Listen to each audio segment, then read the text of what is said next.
Hello and welcome. Every month it's the same question, the same feeling of disappointment. Why? All your checkups are fine, the tests look great, but that dream of becoming a mother just hasn't come true yet. Well, today we're not going to talk about the usual reasons you've already heard 1,000 times. Today we're going to uncover 5 secret enemies hidden in the details of your everyday life that might just hold the answer you've been searching for. So let's start this journey together. I know this question echoes in your mind, and it can be really painful. You go to the doctor, you do all the tests, and you hear the same phrase that's supposed to be reassuring.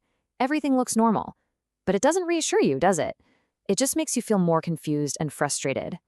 But don't worry. Today, we're going to be detectives. We're going to hunt for those hidden enemies that don't show up on a standard medical report. All right, let's get started with our first enemy. And here's the first secret. It's not actually one enemy, but a double agent, a team of 2 working together in the shadows. Weight and stress. You might think their impact is minor, but honestly, they're the foundation for almost everything else. Think of your body as a finely tuned scale. Fertility requires a perfect balance. And it's true, being significantly overweight, say over 80 kilograms, can cause a huge hormonal mess. But being severely underweight, we're talking under 44 kilos, is just as risky. It sends a signal to your body that says, hey, this is not a good time for a new life because of potential weakness or anemia. Always remember, the sweet spot is right in the middle. And this is the part almost nobody talks about. The second people around you start asking those questions. So any news yet? Your own mind can start to work against you. Sound familiar? This isn't just in your head. It's a real chemical storm inside your body. Stress releases hormones that put you in fight or flight mode, and it's practically impossible to build a calm, welcoming nest in the middle of a battle.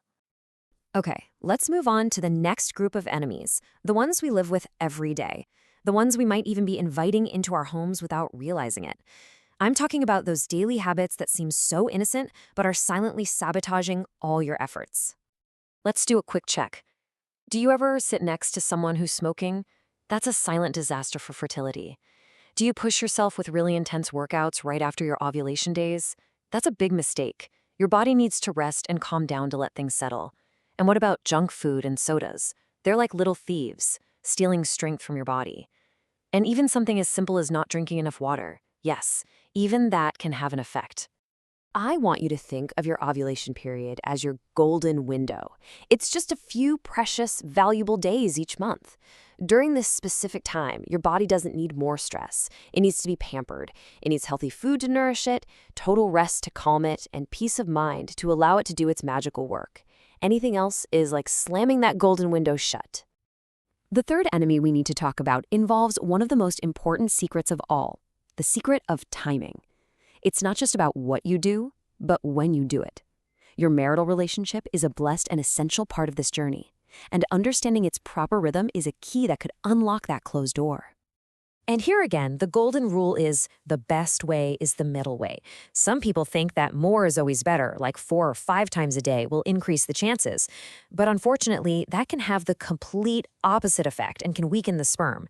On the flip side, too little or just bad timing means you're missing that precious opportunity entirely. The real secret is in moderation, organization, and focusing on those key ovulation days. Okay, so we've talked about weight, stress, daily habits, and timing. All of them are really important factors. But what if the enemy isn't something external at all? What if the enemy is hiding inside? What if your own body is the one rejecting the pregnancy? I know, that's a scary question, but we have to ask it to get to the whole truth. Now, we're going to dive a little deeper and talk about the internal enemies, the issues that could be turning your body into an unwelcoming place without you even knowing it. One of the biggest of these internal enemies is something called vaginal acidity. Now, don't let the scientific name scare you. It's actually pretty simple. When there are infections, even very minor ones you might not feel, they can increase the acidity of your internal environment. And unfortunately, this acidic environment becomes toxic, basically hostile to sperm, stopping them long before they can reach their goal. And of course, there are other internal barriers we need to check for. Ask yourself, are your hormones balanced and is your cycle regular, like clockwork? Are there any ovarian cysts? Is your body suffering from a vitamin deficiency that's causing dryness? All of these things are super important and really require a visit to the doctor to get a proper diagnosis and create a treatment plan. Finally, we've reached the fifth and final piece of this puzzle. Getting pregnant is a shared journey. It's not the responsibility of just one person. If we only look in one direction for answers, we might miss the solution entirely. It's time to gently and lovingly look in the other direction. This is an extremely important and sensitive point. If you have done all the tests, if you are 100% sure that everything on your end is healthy, but it's still not happening, then the next logical step is for your husband to get checked. Remember, this is not about blame at all. It's about completing the picture. You are a team searching for a solution together. So we've identified the 5 enemies, and we've exposed their secrets. And now, it's time to go on the attack. We are not leaving this up to chance anymore. This is the most important part, because it's going to turn all this information into clear, practical steps you can start taking today. This is your action plan for a solution. Here is your roadmap to victory. First, start nourishing your body like it's the most precious treasure you have. Second, fight that stress monster with relaxation, prayer, and faith. Third, become an expert on your own cycle and track your ovulation precisely. Fourth, make the most of that golden window in your relationship. Fifth, never be afraid to ask for medical help. And finally, remember this is a shared journey and lovingly encourage your husband to be an active part of it. And now the question is for you. After everything you've heard, what is the very first step you're going to take? What is the first habit you will start to change, starting today? Don't put it off. Start right now. I sincerely pray that every woman longing for a child is blessed with a healthy one very, very soon. Thank you so much for joining me.